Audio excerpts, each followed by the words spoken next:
brave. Stupid at times, I think. Yeah, off, the back of the first half, that cost us in the first 20 minutes of the second half. There's far too many penalties and 6 against first half, and then the amount of sets Catalan had, I thought, caught up with us in the first 20 minutes second half off the back of a ball steal in set one. So a couple of shortcuts taken there, and in the end it cost us. I think it cost us 24 points inside 19 minutes, and then the game's over.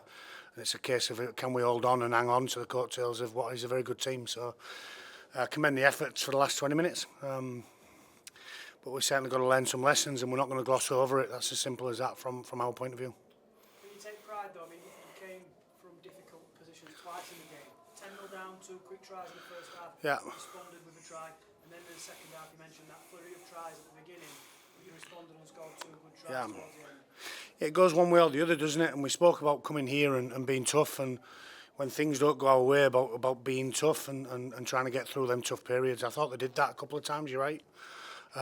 It's what we do to put ourselves in them periods of toughness that we've got to fix up quickly. I spoke to the players. We won't play too many better teams than these all for the rest of the season. So it was too big and too strong, and what we had to do first half defensively cost us in the second half. But that's not an excuse from us either. We want to be better than that and be tougher than that and not concede that flurry of points between minute 41 and probably 60. On the whole, though, are you pleased with the response after last week? Yeah, in a funny way, when you concede 40 plus points, you can never be pleased, and I'm not pleased with that. But I thought that with losing Carlos at half time, Will Jubb was struggling, so he didn't go back. So 15 players for a majority of the game. There's some players in there that have put their hand up and shown that they can compete at this level. But there's other players in there that we need to take a good look at and look at themselves as well on some of their effort-based stuff as well. Those guys you mentioned, Carlos not coming back out. Yeah, Carlos is going to need some.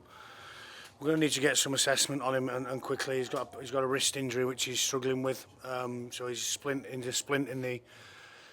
the dressing rooms now. Will Jubb will be fine.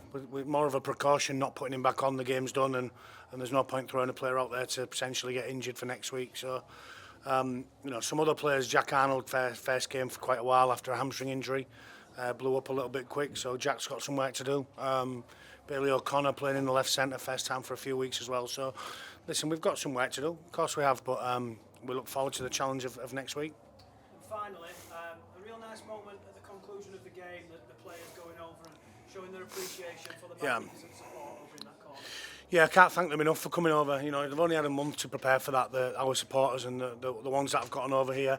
For the ones that are back in the clubhouse as well, sorry we couldn't get closer or be better. Lots of things went against us, but we appreciate all the support and we hope to see them out in force against Bradford at home and travel.